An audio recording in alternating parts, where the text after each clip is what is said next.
Biboko long live, Long live, long live, NLB long live, long live, long live, Biboko long live, long live, long live, NLB long live, long live, long live, Biboko long live. long live, long live. जय बर' हारिनि जय बर' हारिनि जोंनि सेंग्राफोरखौ थ्रेटेनिं हरदों गाव हैजोबगोन गावथारहैगोन होननानै जों खिन्थु बेफोरबायदिबा जों हजम खालामनानै थानो हानाय नङा रायजो राजा दोङो रायजो राजाखौ मोजां बिजिरनो थाखाय जोङो बेखिनिखौ जों खावलायो साफ्रोमबो निउस नायगिरि बर' रायजो राजानिसिम आंनि गोसो गोरबोनिफ्राय हामग्लायनाय बावहरबाय लोगोसे बेवहाय आंजों थुबुर जाफैनाय साफ्रोमबो दावहारु लोगोफोरनिसिम आंनि गोजोननाय आरो गाहाम हामग्लायनायखौ आं बावहरग्रोबाय दा खोथाया नोंथांनि जि सोंनाय बे सोंनायनि फिनखौ आंनिफ्राय आं क्लियारिफिकेसनखौ आं होनो थाखाय आं राजि आरो आं जेब्लायबो थियारि दं जे बिथांमोननि जि एलिगेशन बे एलिगेशननि सायाव जिहेतु आं बुङाब्ला रायजो राजाया आंखौ दुखु मोनगोन मानोथो होनोब्ला रायजो राजाया मोनसे आसा आरो मिजिं सिमां लानानै जोंनि सायावबो माखासे बाथ्राखौ सोनारनानै थायो बेनि बिथिङावनो दिनै आं बेखिनि नोंथांमोननि सोंनायनि क्लियारिफिकेसनखौ आं होनांथारगोन बिथांमोन बुंनाय बायदि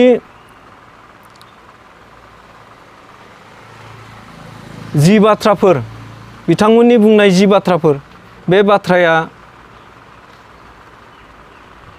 मालाबाबो सैथो नङा बिथांमोना जि एलिगेशनखौ लाबोदों जे आफाद सिफायनायनि आफाद बोखावनायनि आफादखौ थेर बेथेर खालामनायनि जि एलिगेशन लाबोदों आं दिनैनि बे प्रेस मिटनि गेजेरजों आं बेखौनो बुङो जे आं दासिम आफादाव गोबाव सम हारिनि थाखाय खामानि मावबोबाय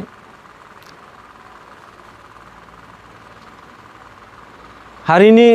बे गोलाव सम खामानि मावबोनायाव आंनि साननाय हनायाबो जे एसेबां फिसा जागोन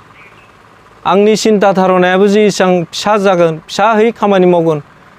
नोंथांमोननिफ्राय आंखौ सानो नामा जे बे लामासिम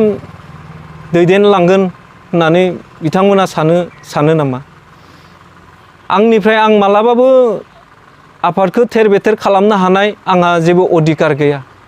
आं जाथिनि थाखाय मावदों हारिनि थाखाय मावदों अकल NLB आफादाव आं हारसिंल' आफादनि सोद्रोमा नङा जोंजों लोगोसे गोबां लिडार्स केडार्स थायो दैदेनगिरिफोर थायो बिथांमोना एलिगेशन लाबोयैनि सिगां जोंखौ बिजिरनांगौनि प्रयजन दंमोन जोंजों सावरायनांगौनि प्रयजन दंमोन जोंखौ बबे बिथिंखौ बिथांमोना गाज्रि मोनदों बबे बिथिङाव बिथांमोना जोंखौ लानानै एलिगेशन दिखांदों बेफोरखौ थार बिजिरनायखौ बिथांमोना लाबोनांगौमोन आफादनि रुल्सनि बाथ्राखौ लानानै बिथांमोना बाथ्रा बुंदों बेवहाय बिथांमोना आफादनि रुल्सखौ लानानै बिजिरनो गोनांथि दंमोन आं बेखौ सानो आं मालाबाबो NLB आफादखौ सिफायनांगौ NLB आफादखौ फोजोबनांगौ NLB आफादखौ धंस खालामनांगौ आं बे बेलायाव मालाबाबो सिन्ता खालामाखै आरो मालाबाबो बेफोरबायदि रावखौ जों सावरायाखै सावरायदोंब्ला जोङो सरकारजों बोरै लामा हमनांगौ सरकारजों बोरै रायलायनांगौ बिनि माखासे स्ट्रेटेजि पलिसिखौ आं बिथांमोनखौ बुङोमोन जों जुदि स्ट्रेटेजि पलिसि गैयाब्ला जोंहा जुदि मोजां थि सिन्ता सरसा गैयाब्ला जों आफाद हिसाबै बबे लामासिम जों हान्थिलांनो हागोन आं बेसांखिनि बाथ्राखौ लाना बिथांमोनजों सावरायोमोन बुङोमोन जों जेब्लायबो सरकारजों सावरायनो गोनाङाव सरकारजों सावरायनो थाखाय जोङो रेडि जानानै थानांगोन जोंनि मेन्टेलि फिजिकेलि जों स्ट्रं जानानै जोङो सरकारजों मोजां मोनसे सावरायनायखौ खारथाय होनांगोन बे बाथ्राखौ आं जेब्लायबो बिथांमोनखौ बुङोमोन। नाथाय बिथांमोननिफ्राय गोबां हेंथा, गोबां एलिगेसन, बेफोरबायदि एलिगेसना जोंनि गेजेराव जानाङामोन। जिहेथु जों मोनसे सिमां लानानैसो फैदों, मोनसे मिजिं लानानैसो फैदों।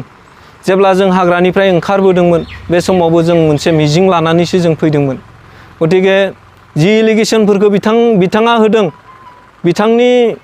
बिथांमोननि गोसोनि साननाया एफा लेथ्रा, एफा शर्ट माइन्डेडजों बाथ्रा बुङो, आं बेवहाय दुखु मोनदों। आरो मोजां मोनसे हारिनि सिन्था सरसाखौ लाना खामानि मावदोंब्ला बेसांखिनि एलिगेसनफोरखौ जों लाबोबाय थायाब्ला मोजां जायो, आं बेखौ सानदों। मानो होनब्ला जों दिनैनि बे दिनाव मैया जि प्रेस रिलिजखौ होबाय, बे प्रेस रिलिजनिफ्राय नोंथांमोना नुनो मोनदों। आं जुदि आंनि सिन्था धारनाया गाज्रिमोनब्ला आंदों बेसांखिनि सेंग्राफोरा रावबो फैनाय नङामोन। आंनि सिन्था धारनाया जुदि आफादखौ धंस खालामनायनि लामाजोंमोनब्ला बेसांखिनि सेंग्राफोरा आंजों बेवहाय जथुमनाय नङामोन। गतिके आं बेबायदि सिन्था सरसाजों मालाबाबो खामानि मावाखै। आंनि सिन्था सरसाया बे जे सरकारजों मोजां मोनसे सावरायनायखौ खारथाय होनांगौ, सरकारनि मानसिफोरखौ जोङो लोगो हमनो थाखाय सेस्था होनांगौ। मानो होनोब्ला रावबो नोंनि उखैनायखौ, नोंनि गांनायखौ रावबो दौनानै होआ, नोंनो रावबो जासिनानै होआ। बेखाय जोङो बे लामाखौ हमनो थाखाय स्ट्रेटेजि पलिसि लानानै जों खामानि मावनो थाखाय आं बिथांमोनखौ बुङोमोन। दा बेसांखिनि बाथ्रायाव जुदि बिथांमोननि साननाय हनाया जुदि थौले सानदोंब्ला बे बिथांमोननि खोथा, आं बेवहाय बुंनांगौ गैया। एलिगेसननि सायाव बिथांमोना जिफोर बाथ्राफोरखौ बुंदों, रन्जन दैमारि सारनि बाथ्रा लानानै आरो गुबुन बिथिङाव, जे रन्जन दैमारि सारनि बेलायाव आं बुङो जे सरकारजों सावरायाब्ला मालाबाबो बिथांनि बाथ्राखौबो जोंजोंल' रायलायनानै जों समाधान, जों बिथांखौ गगोन, जों बेखौ मालाबाबो साननो हाया। गतिके जों सरकारजों सावरायथारनांगोन, सरकारनि मानसिखौ जों लोगो हमनांगोन। जों बे थांखियैनो जोङो सिन्था मोनसे लादोंमोन जे रन्जन दैमारि सारनियानो जा जों बिटिआर सिमा बारायनायनि खोथायानो जा, जों सरकारजों सावरायाब्ला जों मालाबाबो समस्याखौ समाधान खालामनो हाया। नाथाय बिथांमोननि साननाया उल्था जादों आरो उल्थायै जोंखौ जि एलिगेसनखौ दा लाबोदों। आरो गोबांथार एलिगेसननि सायाव बिथाङा बुंदों जे आफादखौ सिफायनायनि बाथ्रा, आफादनि सोद्रोमाफोरखौ सारेन्डार खालामनायनि बाथ्रा, आं मालाबाबो बेखौ सानाखै। सरकारजों सावरायनांगौ, आं बे बाथ्राखौ आंनिफ्राय आं क्लियारल' होदों जे सरकारजों सावरायालासेनो जों थानो हाया, जों सरकारजों सावरायलांनायनि पलिसिखौ लानांगौ, बे बाथ्राखौ आंनिफ्राय आं बुंनाय जादों। रन्जन दैमारि सारखौ लानानै बाथ्रा बुंनाया खोब जोंनि थाखाय माने लासिं सिंसो। मानो होनबा बिथाङा दिनै दुखु दाहा लानानै जेल सिङाव दोङो। बिथांनि नामखौ लानानै जों गावजों गाव एना-एनि जानाया मोजां नङा। मानो होनोब्ला जों गावजों गाव बिथांनि नामखौ सोदेरनानै दागो फोनांनाया जोंनि थाखाय एकदम लासिं सिं बाथ्रा। आरो जेलाव थानाय रन्जन दैमारिखौ बख'नाङा होननानै बिथांमोना अजद होदों आरो फारसेथिंहाय रायजोनि सापर्ट नांगौ होननानैसो बिनि खोथाखौ बुंखादों होननानै नोंथांखौ अजद होदों। बे बेलायाव मा बुंगोन? दा बिथांमोना बेसांखिनि बाथ्रा बुङिनि सिगां गोबांथार बाथ्राफोरखौ साननाया गोनांथारमोन। बिथांमोना सानो नामा जे आंखौ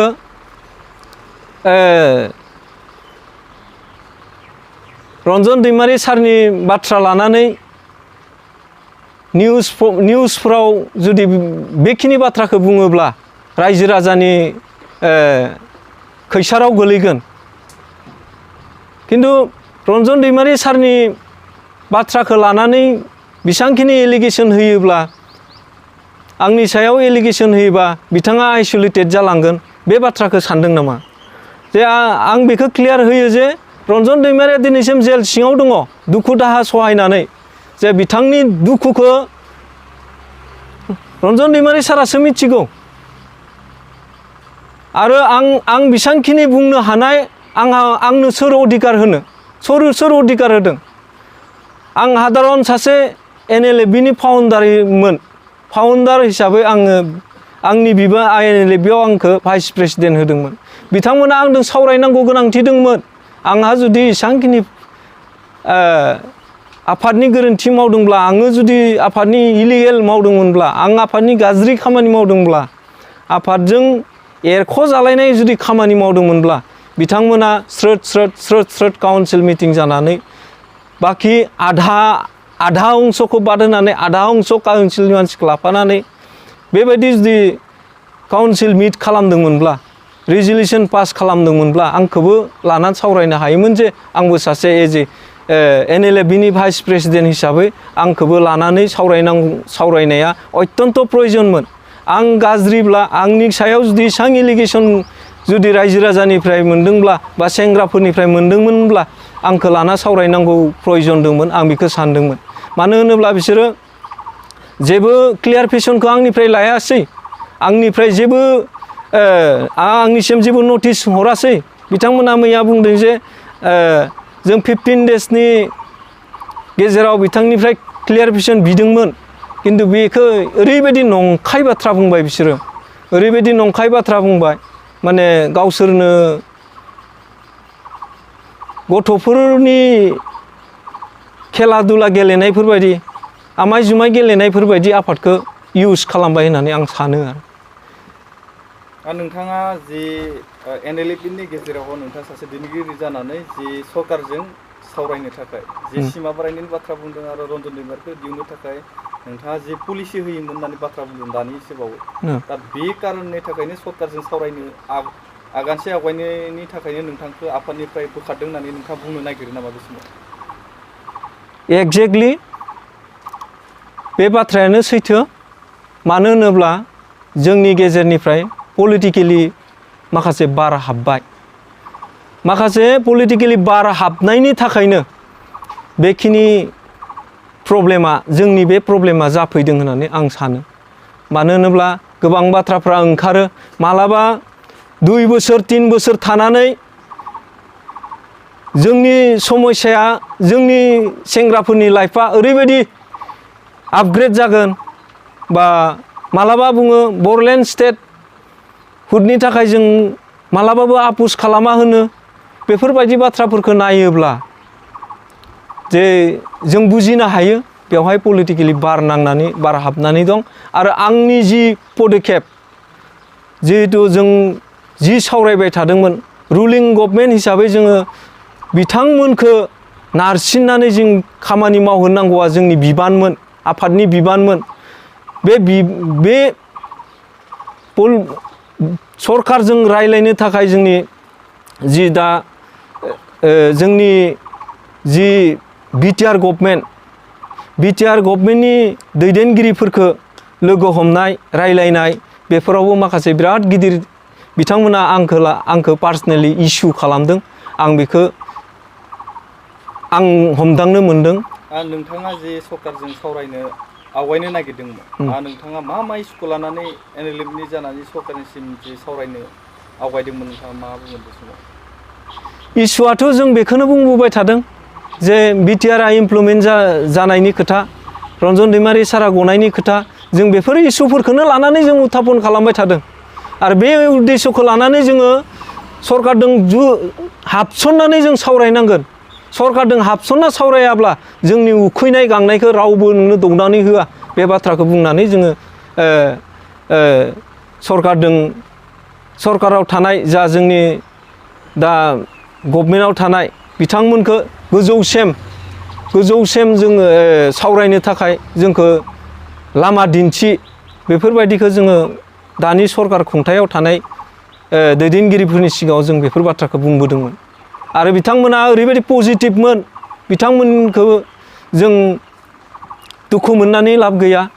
जों सावरायहैयिनि थाखायसो बिथांमोना दुखु जायो खिन्थु जों सावरायनो थाङोब्ला बिथांमोना अत्यन्त गोसो खुसियै बिथांमोना सावरायजानायखौ लुबैयो ना जोंनि माखासे दैदेनगिरिफोरनि माखासे पलिसिफोरा बेर्थ जादों मानो होनोबा आं दहायबो बुंखाबाय बेयाव माखासे पलिटिकेलि गेम हाबनानै दं आरो बे पलिटिकेल गेमानो जाहैबाय माने जों सोरजोंबा सावरायोब्ला दाय जायो गावसोर सोरजोंबा सावरायोब्ला दाय जाया बेफोरबायदियैनो माने जोंखौ पार्सनेलि एटेक खालामदों पार्सनेलि जोंखौ आफादनिफ्राय एरख'नायनि बाथ्रा आफादनिफ्राय डिसचार्ज होनायनि बाथ्रा बेफोर बाथ्राया ओंखारदों होननानै आं सानो एनएलएफबिनि फाउन्डार जि रन्जन दैमारि मानगोनां रन्जन दैमारि बिथांखौ एनएलएफबिआ माने जेलनिफ्राय उदां खालामनायनि मोनसे गिदिर इस्यु दंमोन दा बे बेलायाव मा बुंगोन नोंथाङा जे नोंथाङा सरकारजों सावरायदों होननानै बुंदोंमोन सरकारनि बेलानिफ्रायबो मालाबाबो नेगेटिभ नङा सरकारा नाजाबाय थादों आरो बे सरकारनि नाजानायजों लोगोसेबो माखासे खामानिया जालांखागोन जोंनि बुंनायनि थ्रुयैबो माखासे जेलाव थानाय रन्जन दैमारि सारजों लोगोसे गुबुन गुबुन जेलाव थानाय बिथांमोननि गनायनि बेबस्थाफोराबो जालांगोन बे लासै लासै खारगासिनो दङ आरो सुप्रिम कर्टआव जिहेतु नांबाय सुप्रिम कर्टआव नांनायनि उनाव जों जेसेबां हायो जोंबो सापर्टखौ खालामबोगासिनो दं आरो बिटिआर इमप्लयमेन्टनि जि बाथ्रा बेखौबो जों बुंबोबाय थादों आरो दासिमथ' बिटिआरनि जि दफाफोर दङ बेफोरो लासै लासै इमप्लयमेन्ट जाबोबाय थादों बेखौ रावबो डिनाय खालामनो हाया गतिके आं बेखौसो बुंगोन जे जोंनि गेजेरनिफ्राय जि पलिटिकेलि बारा हाबनानै जोंनि गेजेराव बोफ्ले बोफ्ला जादों बेखौ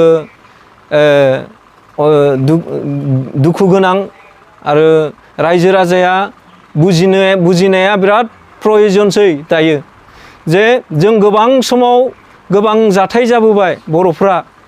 जेब्लानिफ्राय आर्मस रिभलिउसनखौ लाबोजेनदों आर्मस रिभलिउसन लाबोनायनिफ्राय गोबां जोंनि मोजां गियानि गुनि गोरों गोरा मानसिफ्रा थैबोबाय सोरबाया गावजों गावनो गावथार जाबोबाय गावजों गावनो बुथार जाबोबाय नैबे समाव आं बेखौ बुंगोन जे बेबायदि थासारिया जोंनि गेजेराव दाजाथों आरो बर'फ्रा साफ्रोमबो बर' हारिया सांग्रां जानाया प्रयजन जाबाय जे जों गावजों गाव बेबायदि नासयलायनाय गादबलायनाय बा सोरखौबा बर'नि दैदेनगिरिफोरखौ फोजोबस्रांनाय बिनि बेलायाव जोङो सांग्रां जाना थानाया मोजां मानो होनोब्ला जोंनि एनएलएफबिनि माखासे दैदेनगिरिफोरनि खुगानिफ्राय ओरैबायदि लेथ्रा आखल आखु गियानफ्रा दङ बेफोरखौ नोजोर होनांगौआ अत्यन्त प्रयजन बर' रायजो राजाफोरनिफ्राय आं बेखिनिखौनो नोंथांमोननि सिगाङाव बुङो जे हामबाय होनदों आं गोलाव बुंनो सानाखै जों गावजों गाव नासयलायनाय थैलायनाय बेखौ मालाबाबो लुबैया मैया बिथांमोना जोंनि सेंग्राफोरखौ थ्रेटेनिं हरदों गावहैजोबगोन गावथारहैगोन होननानै जों खिन्थु बेफोरबायदिबा जों हजम खालामनानै थानो हानाय नङा रायजो राजा दोङो रायजो राजाखौ मोजां बिजिरनो थाखाय जोङो बेखिनिखौ जों खावलायो